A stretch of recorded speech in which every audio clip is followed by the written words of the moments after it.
Fala pessoal, Lucas aqui, né, professor de vocês, e hoje a gente segue com mais uma videoaula, né, onde a gente vai tentar prosseguir com os nossos conteúdos, né, nessa época de pandemia, nessa época de quarentena, né, e aí como vocês bem puderam ver, né, já no início, hoje a gente nessa videoaula vai trabalhar com a nossa disciplina de Sociologia e a temática vai ser monarquia, república e anarquismo, tá?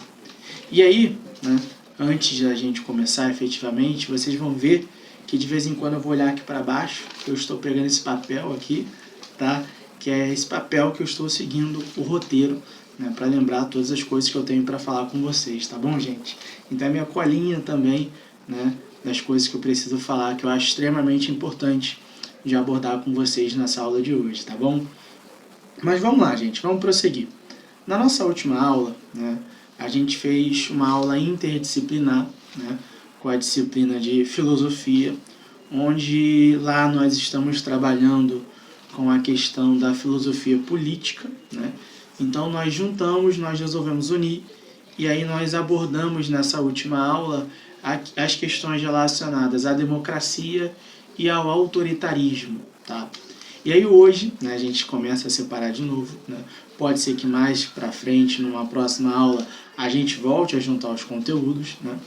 E aí hoje a gente vai trabalhar, como eu falei, né, com república, monarquia e anarquismo, tá? Ou seja, nós hoje vamos trabalhar com as formas de governo existentes, tá? E aí então, a partir disso, eu tenho duas perguntas para fazer para vocês, né? Vocês sabem quais formas de governo existem? Além disso, né, vocês sabem qual é a forma de governo existente no Brasil? Né? Então, é mais ou menos isso, é mais ou menos essas questões, né, que a gente vai tentar responder ao longo da nossa aula de hoje, tudo bem? Então, para a gente não perder muito tempo, né, vamos lá seguir direto para o nosso conteúdo. E aí é o seguinte, gente, tá? Primeira coisa que a gente tem que pensar, que formas de governo, tá, são a maneira, tá? Sempre que a gente for falar de formas de governo, a gente vai estar trabalhando com as maneiras na qual se exerce o poder, tá? Então, toda e qualquer forma de governo é a maneira na qual se exerce um poder que é estabelecido. E aí, eu vou pedir para quem não lembra, para retomar em uma das nossas aulas anteriores, aquelas questões que a gente trabalhou em relação à política, né, que para se fazer política tem que ter poder, para ter poder tem que ter força, né? Então, para quem não lembra, eu vou pedir para retomar um pouquinho nessas aulas anteriores que a gente já tinha falado, que a gente já tinha apontado isso, tá? E aí, toda vez que a gente vai falar de formas de governo e maneira de se exercer o poder, a gente pode pensar que esse poder ele pode ser exercido, né, ou seja, para um indivíduo só, para uma pessoa só. A gente também pode pensar que esse poder ele pode ser exercido para poucos, tá? Ou seja, para um pequeno grupo da sociedade. E por fim, a gente pode entender que o poder ele é exercido para todos, né? Ou seja, para a sociedade como um todo, né? Particularmente, eu sempre vou defender que o poder ele tem que ser exercido em benefício de todos, tá? Que isso a gente vai entender que pode se aproximar da democracia, tá?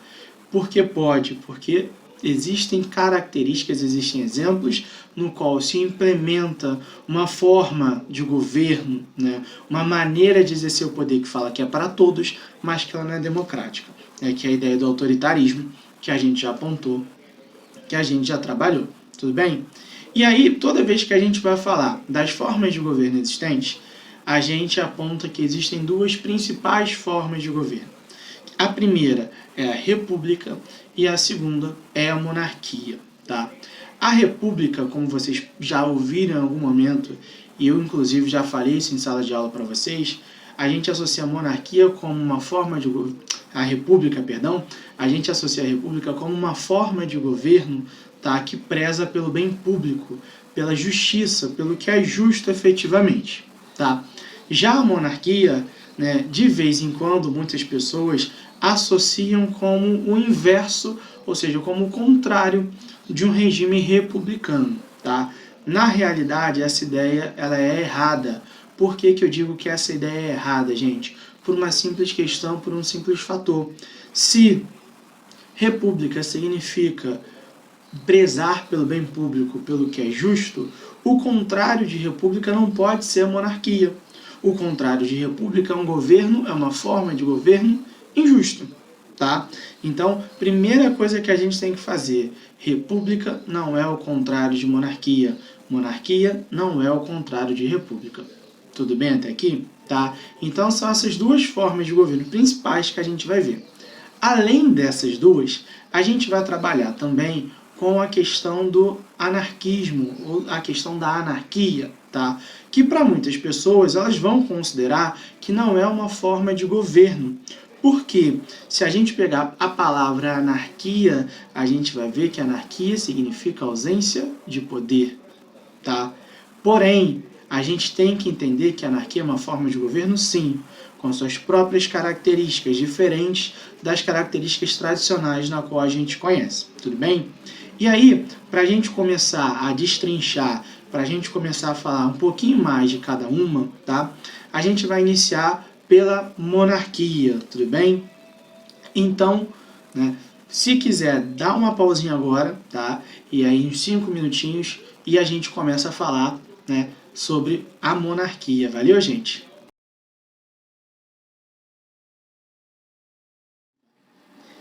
Dado aquele tempinho de descanso para vocês, né, como bem prometi, não sei se vocês cumpriram, mas já é uma outra questão, né? Agora a gente pode começar a falar sobre a forma monárquica, como eu tinha abordado com vocês, que seria a primeira forma que a gente trabalharia na aula de hoje, tá? Então vamos lá. Toda vez que a gente for pensar sobre a forma monárquica de governo, a gente tem que lembrar, tá, desde sempre, que ela tem 3 premissas básicas. A primeira premissa é de que ela tem um poder real, ou seja, a ideia de que a nobreza, né, de que existe um determinado grupo dentro da sociedade, que é o grupo dos nobres, né, que tem sangue azul, como popularmente começa a se colocar, que eles são os únicos que podem exercer, né, o cargo, né, de rei, de rainha, os cargos, né, mais importantes dentro de uma monarquia, tá? Segundo, a característica é de que o poder ele sempre vai ser um poder vitalício, ou seja, o rei, a rainha que chegar ao poder, né, eles irão reinar durante toda a sua vida ou até o momento que eles julgarem que não é mais necessário ou tiver algum problema de que é necessário renunciar ao trono real, tá? E quando o rei ou a rainha sai, o poder ele sempre é passado de forma hereditária, tá?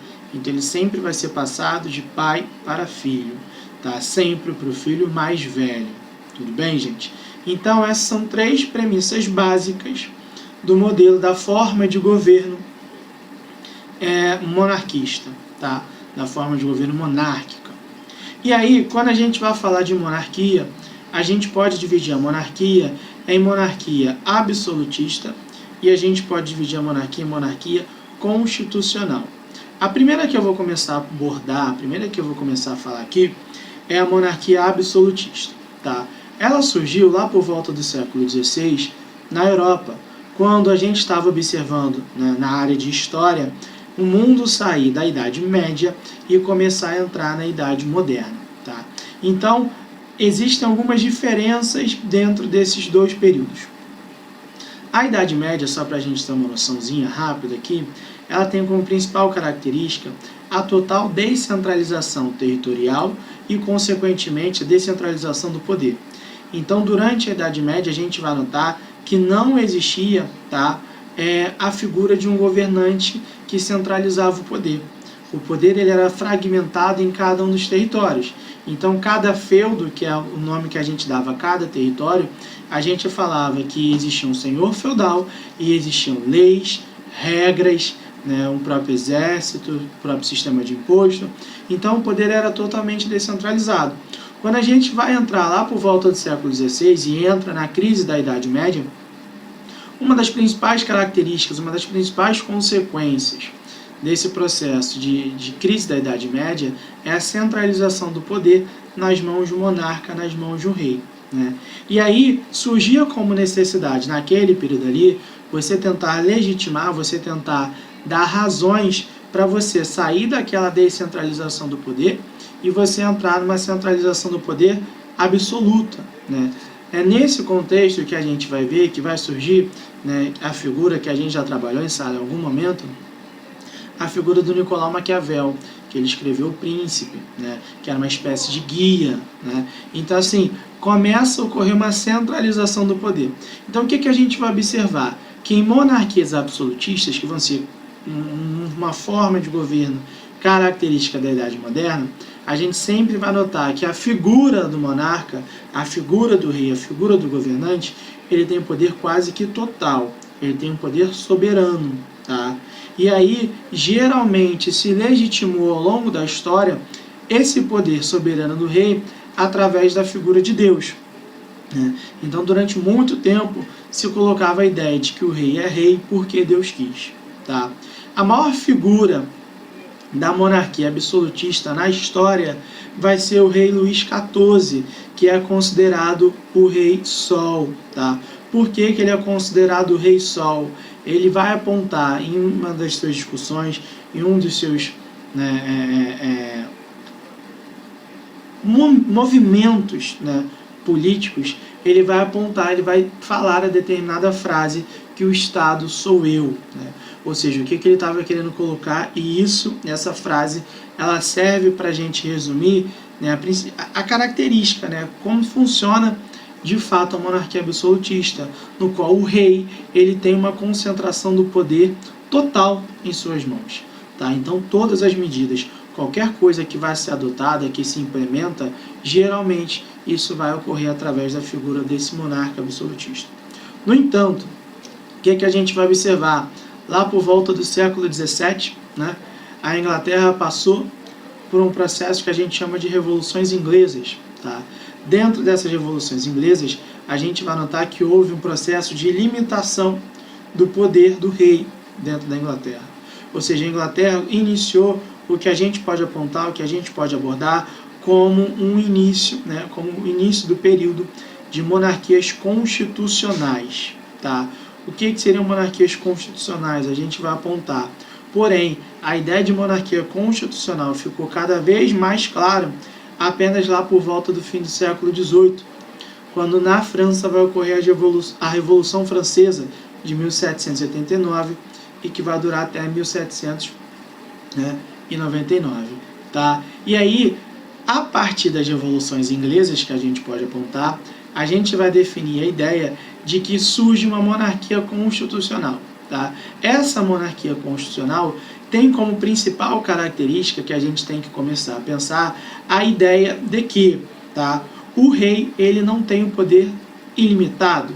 O rei ele vai ter um poder limitado por uma constituição, por um conjunto de regras. Em uma monarquia constitucional, tá, geralmente a gente vai entender, baseado nos exemplos práticos que a gente tem, que a figura do rei vai ser uma figura de um rei muito mais decorativo. O rei vai ser um chefe de Estado, mas ele não vai ser um chefe de governo. Ele vai reinar, mas ele não vai governar, tá? O maior exemplo que a gente tem hoje em dia é a monarquia inglesa.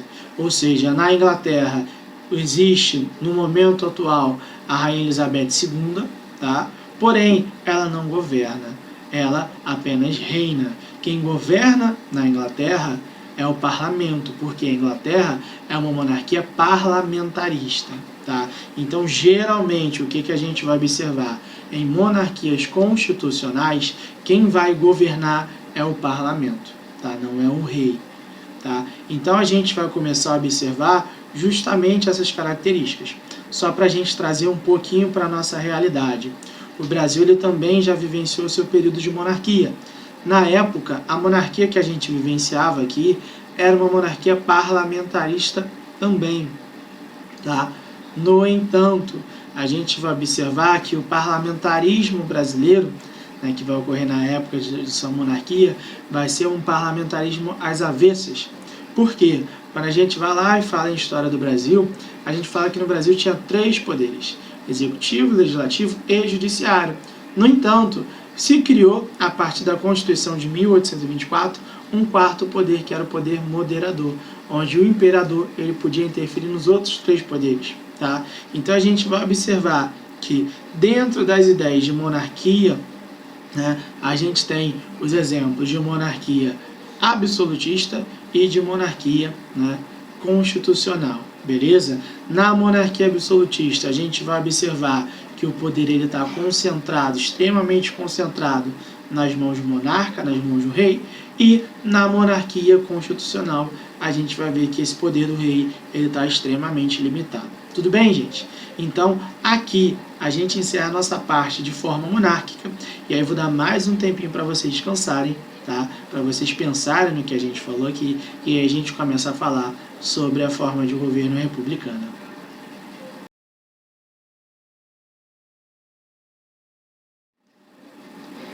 Dado mais um tempinho de descanso para vocês, né, a gente pode seguir para a nossa segunda parte, né, para o nosso segundo tema, né, de hoje, que é a forma republicana de governo. Tá?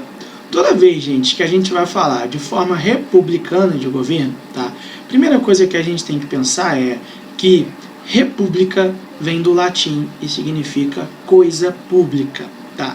Então a gente tem que pensar que o regime republicano, pelo menos na sua teoria, ele sempre vai prezar pela ideia que a gente está apontando de prezar pelo bem público, tá? Prezar pelo bem comum. Ou seja, é um regime, é uma forma de governo no qual ele vai ter como principal característica, né, a não existência de privilégios. Porém, é o que eu estou querendo apontar aqui para vocês. Essa não existência de privilégios, tá, seria uma forma de governo para todos. Então, o regime republicano, pelo menos no seu campo teórico, tá, ele vai pensar em um bem comum. Tá? E aí, outra coisa que a gente tem que apontar, que é extremamente importante aqui: república não é sinônimo de democracia. Tá? Por mais que geralmente a gente tente associar que uma monarquia não é um sinônimo de democracia, uma república é, a gente pode observar que existem monarquias que elas podem ser democráticas, tá? Mas o regime republicano, a gente também vai ver exemplos de regimes republicanos que não vão ser democráticos, tá? Então a gente não pode confundir de maneira alguma um regime republicano como um regime que automaticamente ele vai prezar pela democracia. Por que eu estou falando isso? Ao longo da história, a gente observou, e a gente vai observar mais à frente, diversos exemplos de países que adotam e adotaram o regime republicano e eram regimes extremamente autoritários. No Brasil, a gente vai ver os exemplos da Era Vargas, que a gente vai estudar ainda, e a gente vai ver um exemplo da ditadura civil-militar, que a gente também vai estudar, tá? Então, assim, esses regimes, de certa forma, eles alegavam em suas propagandas que eles prezavam pelo bem comum. Mas, na prática, a gente observava que eles não se configuravam como democracia. E eles não se configuravam como democracia porque existia censura, existia repressão aos que eram considerados subversivos, aos que eram considerados seus inimigos. Então, assim, só prestava, né, só era bom, só não podia ser perseguido quem concordava com quem estava no poder. Então, a gente vai observar, tá, que nem sempre, eu quero deixar isso muito claro para vocês, e eu quero que vocês sempre lembrem disso, que nem sempre, tá, um regime republicano ele vai ser sinônimo de democracia, tá bom, gente? E aí, tá, o regime republicano ele pode se manifestar, ele pode se caracterizar de algumas formas. Primeiro, ele pode se caracterizar de forma unitarista ou de forma federalista. Tá? A forma unitarista que a gente vai observar, que eu vou falar aqui para vocês, é uma forma de regime republicano na qual todas as unidades da federação, tá? Ou seja, todas as unidades do Estado, né, nem da federação, perdão, né, porque federação é uma outra coisa, ou seja, todos os estados, as províncias, todas as unidades daquele país, de um determinado país, eles estão submetidos, eles estão, né, sob o controle de um regime central. Então existe, né, o regime republicano, e nesse regime republicano, o que a gente vai observar? Que todos os estados, eles devem ordens a um governo centralizado. Tá? O maior exemplo disso que a gente vai ter, o maior exemplo que a gente pode abordar é o exemplo da França. Tá? Então, na França, os estados eles não têm autonomia, tá? As cidades não têm autonomia, elas estão subordinadas, né? Elas devem ordens a um governo totalmente centralizado. Tudo bem? Da mesma forma, a gente vai notar que existe a figura de um regime republicano, né, federalista. Ou seja, no regime republicano federalista, o Estado, tá, o Estado, como a gente tem de geral, ele é constituído de uma federação. E essa federação, existem diversas unidades dentro dele. Ou seja, existem diversos estados, como geralmente a gente costuma conhecer. Por que eu estou pegando? Esse é o exemplo do Brasil, né? Esse é o exemplo dos Estados Unidos. E aí, dentro de regimes federalistas, o que a gente vai observar? A gente vai notar que os estados que compõem um determinado país, tá, eles vão ter um grau de autonomia em relação ao governo central. Vai existir um governo central? Vai existir um governo central. Mas esse governo central, ele vai dar ordens, obviamente, tá? Porém, ele não vai ter um controle total em relação às unidades de sua federação. A gente vai observar, por exemplo, que um exemplo clássico, muito clássico, é o exemplo dos Estados Unidos, né? Onde cada estado ele pode criar suas leis, tomar suas próprias decisões. Então a gente vai ver que nos Estados Unidos acontece isso, né? Então tem estado que autoriza o porte de arma, tem estado que não, tem estado que tem a pena de morte, outros não, né? Então assim, os estados eles tomam suas decisões, porque o grau de autonomia, né, o federalismo dentro dos Estados Unidos ele é mais extenso. Tá? No Brasil a gente vai ver que os estados podem tomar algumas decisões. Porém, na Constituição do Brasil existe o que a gente chama de cláusulas pétreas. Tá? Existem algumas limitações para a atuação dos estados. E aí o que são as cláusulas pétreas? As cláusulas pétreas são cláusulas que não se pode mudar de forma alguma dentro da Constituição, a não ser que se faça uma nova Constituição. Então, por exemplo, no Brasil, os estados eles não podem adotar a pena de morte. Por quê? A pena de morte é uma cláusula pétrea da Constituição brasileira. Ou seja, todos têm que seguir. Tá? Então, o regime republicano, a gente pode trabalhar primeiro com a ideia do unitarismo ou do federalismo.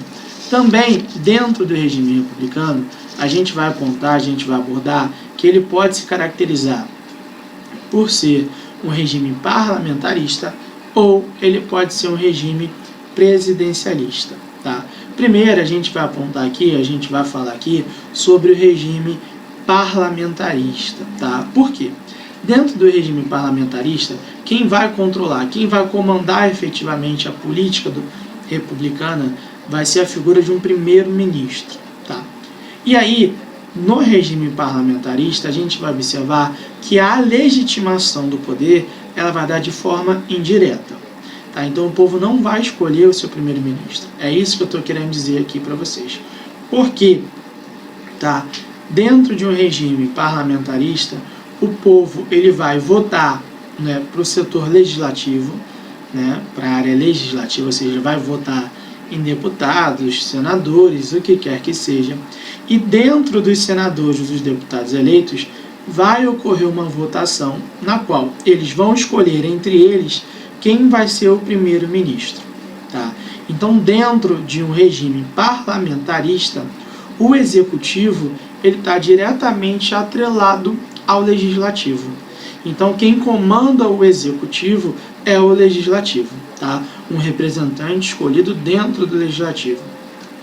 E aí, quando a gente fala na questão dos poderes existentes, a gente fala que o legislativo é responsável, né, na teoria, por fazer as leis e o executivo ele vai ser responsável por executar as leis. Tá? Então, aqui a gente vai ver uma união.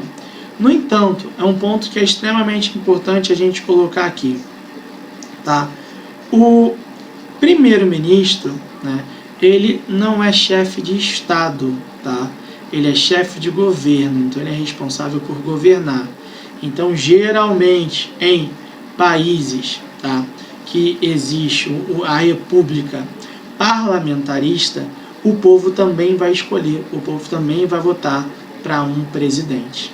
Só que esse presidente, ele vai ser uma figura mais decorativa, tá? Ele vai ser um chefe de Estado, então ele não vai ser o responsável por tomar as principais decisões. Quem vai tomar as principais decisões sempre vai ser o primeiro-ministro, junto com o parlamento. Tudo bem, gente? E aí, como que pode ser a passagem de poder? Então, dentro de um regime parlamentarista, há uma exigência muito forte, há uma exigência cada vez maior de que esse primeiro-ministro se lide muito bem, né, com o parlamento, porque ele depende do parlamento para se manter no poder. Tá? Agora, existe outro modelo que a gente vai apontar, que a gente vai trabalhar, que é o regime presidencialista, que é o modelo no qual a gente vive aqui no Brasil. Tá? E aí esse modelo presidencialista, a gente vai notar que ele tem uma legitimação direta, diferente do que acontece dentro do anarquismo.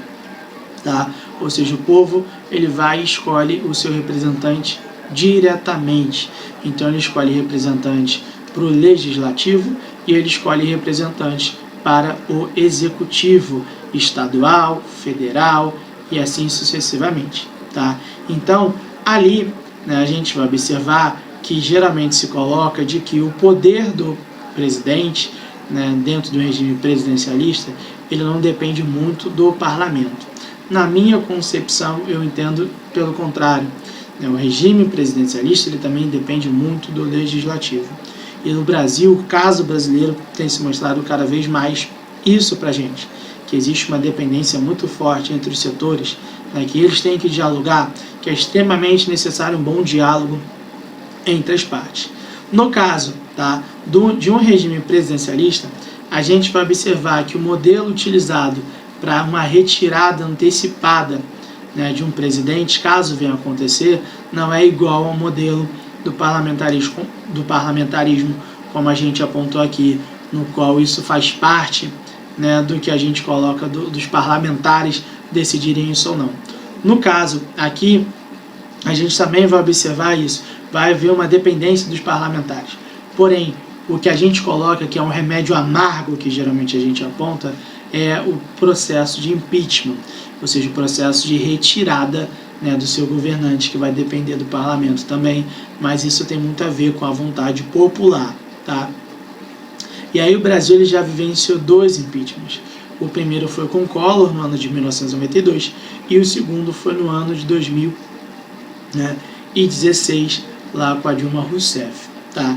No caso brasileiro, só para a gente parar para ver, hoje a gente vive o regime presidencialista, mas durante um período da nossa história, a gente viveu também um regime parlamentarista, que foi lá por volta do ano de 1961 até o ano de 1963, quando o João Goulart estava no poder. Tá, gente? Então, sobre o regime republicano, tá, a gente vai apontar, a gente vai abordar justamente essas questões. E aí agora a gente dá a nossa última pausa para a gente encerrar e falar sobre anarquismo e encerrar a nossa aula de hoje. Tá bom, gente?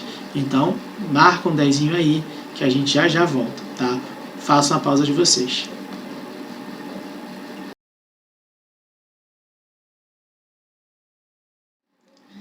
E aí, finalmente, chegamos para a nossa última parte da nossa aula, né?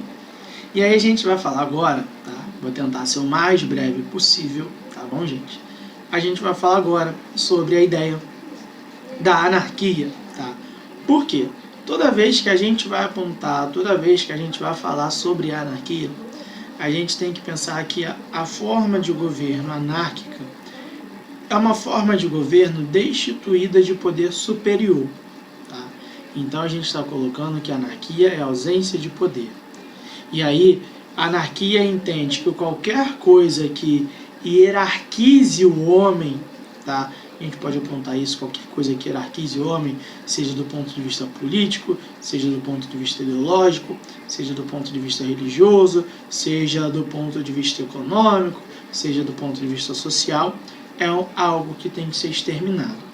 Então, qualquer coisa que diferencie, qualquer coisa que hierarquize o homem, o anarquismo, ele vai entender, ele vai defender para a gente que é algo que tem que ser exterminado, tá?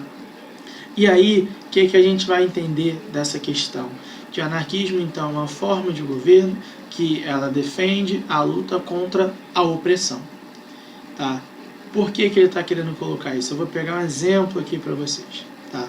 O anarquismo entende que, obviamente, os homens, e quando eu falo os homens, eu falo a questão da humanidade, eles têm que ser, né, livres para tomar as suas próprias decisões, né? Ou seja, eles têm que se autogovernar. Então, eles vão defender a ideia de uma sociedade, por exemplo, sem uma constituição, sem leis, tá? E aí, sempre que a gente fala isso, sempre que a gente aborda, sempre que a gente trabalha isso, muitas pessoas vão considerar, muitas pessoas vão entender a ideia de que, então, se não existe lei, não existe ordem. Então, dentro do anarquismo, há a existência da desordem, que anarquismo é bagunça. Então, muitas pessoas geralmente associam com isso. Não, anarquia não é desordem, anarquia não é bagunça, tá? Ah, mas não tem leis. Não ter leis não significa que não tem ordem, não significa que é bagunça, tá? Porque o anarquismo, ele vai prezar, né, por um modelo de sociedade na qual as pessoas vão ter consciência de suas próprias decisões, que as pessoas vão ter uma mentalidade, né, mais elevada, uma mentalidade mais superior. Então, o modelo anarquista, como a gente conhece, no campo teórico, como a gente conhece, ele sempre vai pregar por um modelo de educação, né, de qualidade, gratuita, pública para todos, né, ou seja, para você criar uma mentalidade, para você criar um pensamento, né, no qual os indivíduos saibam a sua função na sociedade, saibam quais são as coisas que eles têm que fazer ou não, ou seja, para todo mundo entender que você não precisa ter regras para o bom convívio, né? Então, assim, ele vai prezar, né, o anarquismo ele vai prezar para no futuro, né, para o momento ideal, exterminar a figura do Estado, né? Ou seja, não vai ter um governo, as pessoas elas vão se autogerir. Na história, tá, a gente vai observar que existem pouquíssimas experiências anarquistas. Basicamente, a gente não vai ver assim quase que nenhuma experiência anarquista em si, tá? E aí, o ponto que eu quero deixar claro aqui pra gente começar a encerrar, que eu não vou me estender em si, tá? Então, o anarquismo, o que a gente vai entender, pra gente finalizar de vez aqui, é uma forma de governo, né? E a gente tem que considerar como uma forma de governo, sim, que prega o fim do Estado, da existência do Estado efetivamente, e ele vai defender o extermínio de toda e qualquer coisa que possa criar hierarquizações em relação aos homens. Então ele não quer diferenciar os homens baseado nisso, tá? Então ele entende, né, a sociedade como um todo, não uma sociedade que tem que ter classe burguesa, classe operária e assim sucessivamente, tá? E aí, para ideia final aqui, a anarquia não é sinônimo de desordem, por mais que a gente possa imaginar pelas coisas que a gente vê ou escuta, mas a anarquia não é sinônimo de desordem. Existe toda uma teoria, tá, anarquista que trabalha com isso. E aí, né, o anarquismo já deu certo em algum momento na história, a gente também não tem como falar isso, porque a gente teve pouquíssimas experiências anarquistas, pouquíssimas mesmo, né, e com um tempo muito breve. Então não tem como a gente analisar se elas deram certo ou não, tá? Mas é uma forma de governo também, na qual a própria sociedade ela vai se autogerir. Mas isso depende de uma série de questões que tem que ser entendidas, né? Depende de uma evolução intelectual da sociedade como um todo. E aí, gente, né, a gente vai encerrando por aqui, né? A gente conseguiu trabalhar, a gente conseguiu falar, né, sobre os pontos que eu acho interessantes, né, em relação ao nosso tema, nossa temática como um todo. tá? E aí eu vou enviar exercícios para vocês. Eu espero que vocês façam esses exercícios, façam suas anotações no caderno, né? Que são extremamente importantes, né, da gente fazer essas anotações. E qualquer dúvida que vocês venham ter, é só entrar em contato comigo. Valeu, gente? Então até o próximo vídeo, porque eu já estou gravando aqui, estou fazendo uma sequência de gravações, né, para enviar para vocês. Tá bom, gente? Tchau, tchau. Valeu e me assistam já no próximo vídeo. Tchau.